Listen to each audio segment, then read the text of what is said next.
Greetings, my friends. Please consider supporting me in my war to save pop culture by subscribing to my channel and possibly even becoming a channel member for exclusive videos, access to Doomcock emojis, and more. And if you like this video in particular, please consider using the new Super Thanks feature and putting a tip in the tip jar located next to the like buttons down at the bottom of the video. Thank you for watching, and now, on to the video.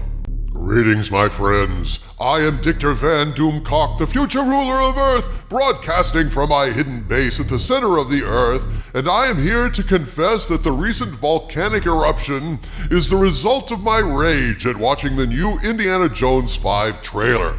You know, yesterday when this dropped, my Twitter account exploded with people telling me #Doomcock was right, because the trailer does indeed appear to confirm certain rumors from various sources that have reached out to my channel over the past year and a half. This trailer is very vague about the plot, but there's a key point about this trailer that I want to make before I start breaking it down. If all the rumors I've reported were indeed false, this trailer would have been the place to put those rumors to rest, right? I mean, Disney is obviously very concerned about all the negative press these rumors I've reported have garnered for Indy 5, even to the point where director James Mangold called me out directly on Twitter, denying the rumors categorically. Well, okay then. If there wasn't time travel, if there wasn't a de-aged Indy, if Phoebe Waller-Bridge wasn't going to be insufferable and potentially replace Indy, they could have shown all of that in this trailer. If the plot involved Indy going into space in the 60s, say, and didn't involve time travel at all, as some counter rumors have tried to claim, they could have made that very clear in this trailer, and it would have shut down the rumors.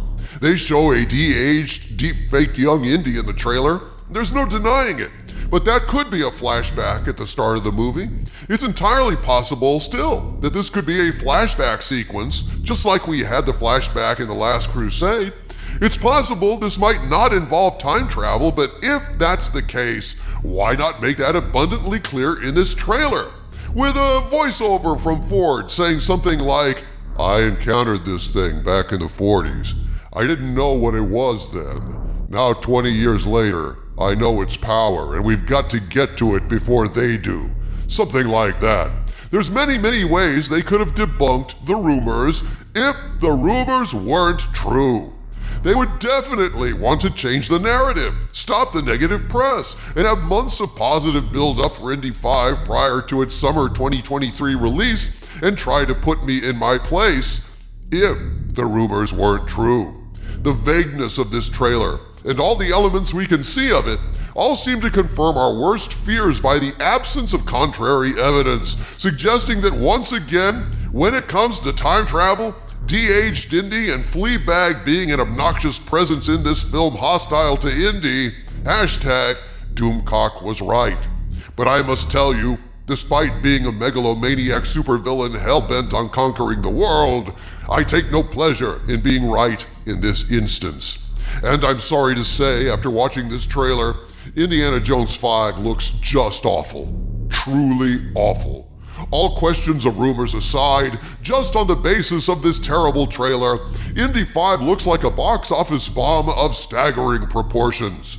I am dreading watching this film come June of 2023 because it's clearly going to be disrespectful and degrading to Indy, if not outright kill him and replace him with Phoebe Waller-Bridge, which is still a strong possibility, for I have been personally assured by people in the know that ending was shot, does exist, and was shown in test screenings. And yet they shot many different endings, isn't that right? And they've tested these different endings, and the best of them only get around 35% approval from the audience. That's pretty bad. But what if there's another ending that they haven't tested? A happy ending Mangold filmed that's tucked away as a safety precaution. That's my theory, Harvey. Or actually, it's more a hope than a theory.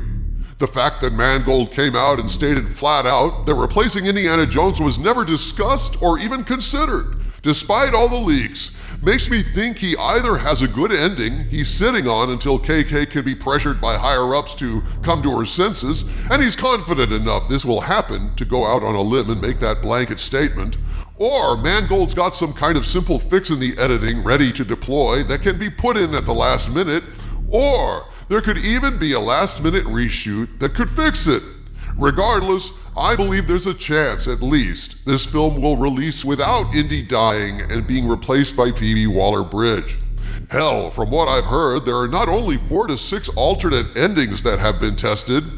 Due to scrapbooking of multiple different versions of key scenes, I'm told there are several entirely different cuts of the movie that have been assembled. But this thing is as soulless as movies come. A mix-and-match Frankenstein patchwork quilt of a movie that has no narrative momentum or coherence due to all the many reshoots and versions. I think this soullessness is reflected in the trailer, which I'm going to break down in this video. Before I do, however, I have news from one of my spies who tells me that Disney is so scared of the public's reaction to this trailer. They're currently deleting negative comments on Facebook, and they've disabled likes and dislikes on YouTube. In other words, they know this movie is a terrible failure, and they're going to do everything they can to hide that as long as possible. That's one reason why this trailer sucks so badly. They're afraid to reveal too much about the plot because it would tend to confirm the truth of some of the worst rumors out there. But another reason this trailer sucks so completely is given all the different versions of the movie that they're still tinkering with, they didn't want to commit to any particular plot because they're still hoping to find some combination of mix and match plot elements that won't suck. And they'll be tinkering to save this thing right up to the last minute. So they can't actually make a trailer that's too specific because they don't know what the specifics are. Folks, to have a good story, you've got to commit to your story. You've got to have it build. You need to weave character and plot into a coherent whole to compel audiences through the film and keep them engaged until the credits roll. I have a strong feeling this sad, neurotic patchwork of a film is going to be a disjointed, meandering mess, but only time will reveal if I'm right on that point. Let's just look at this trailer, shall we? The trailer fucking sucks, people. It's boring, lifeless, and damn near funereal at times. It's borderline ugly in terms of cinematography, and it feels like one protracted goodbye. Not the kind, loving goodbye you say to an old friend, but more a don't let the door hit you where the good Lord split you kind of goodbye. It opens with a series of shots of a cart chase in the streets of some old city, perhaps Cairo, it's not clear. And if this action sequence was supposed to be exciting, Disney, please. You get to see Indy move between a couple of runaway golf carts. What is this, Strollers of the Lost Ark? Then, lest we all keel over from overexcitement, we cut to a city street, presumably in the 60s, and presumably in New York. Old Indy is walking around the streets, and we know from later in the trailer there's going to be an astronaut ticker tape parade, and some kind of chase is going to happen in the middle of that parade with Indy on horseback. They show Indiana Jones in a classroom lecturing about what is clearly a Nazi device from World War II, which strongly resembles Die Glocke, a reported German anti-gravity UFO time machine. Well, there you go. Time travel. Just as you predicted when you broke the rumor, Doomcock, over a year and a half ago. If this rumor wasn't correct, they would surely have refuted it in this trailer. Instead, they seem to have confirmed it all. Thus far, O Skull of Calderon, I think maybe they might be trying to set us all up for failure, might be trying to embarrass us all, but really, all this bad publicity for your movie, seriously? Over these first images, they show an aged Sala saying, "I miss the desert, I miss the sea, and I miss waking up every morning wondering what wonderful adventure the new day will bring to us." Indy replies, "Those days have come and gone." And Sala replies, "Perhaps, perhaps not." And at that point, the trailer gets offensively stupid. They have Indy moving around in some cave, finding a statue with Fleabag tagging along, and Indy says, "I don't believe in magic," which at this point is just embarrassing. Didn't Kennedy even watch the Indiana Jones movies? I mean, at this point in his life, Indy has witnessed the magic power of the Lost Ark, the magic power of the Shankara stones, and he even tells the Hindu man, "I understand their power now," at the end of Temple of Doom. and the undeniable magic power of the Holy Grail, for God's sake. So at this point, to have him say, I don't believe in magic, tells us either Indy has Alzheimer's or the writers of this shit don't have a fucking clue what they're doing. Either way, there's nothing about this trailer that seems authentically Indy. Nothing here that makes me smile or gives me any excitement whatsoever. Nothing here that gives me any hope that this will be anything else other than a shit show catastrophe. But there's plenty of shit here to make you roll your eyes, folks. Like what Indy says in the trailer. I don't believe in magic, but a few times in my life I've seen things I can't explain.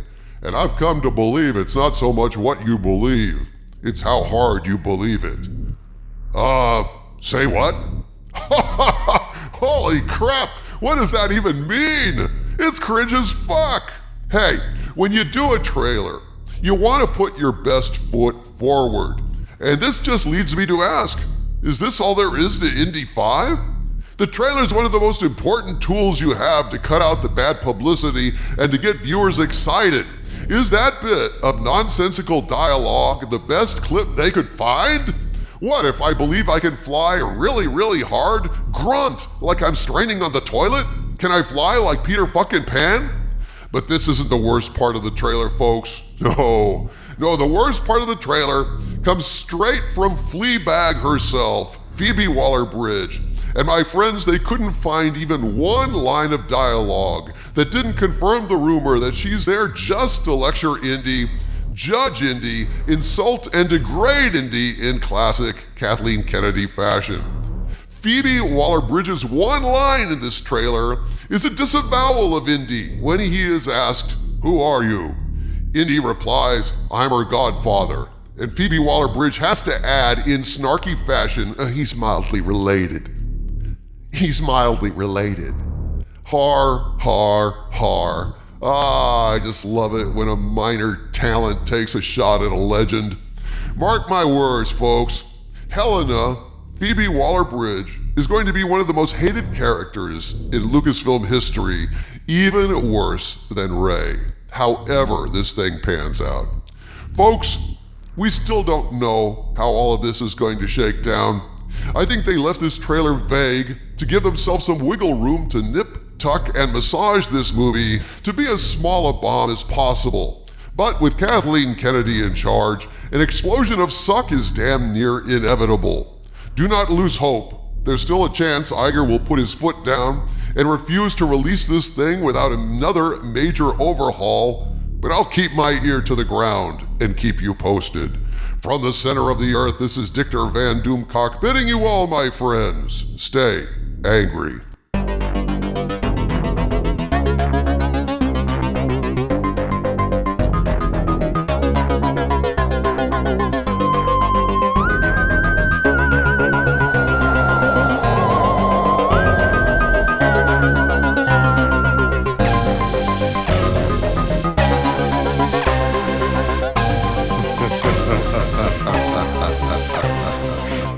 Ha ha ha ha ha ha ha ha ha ha ha.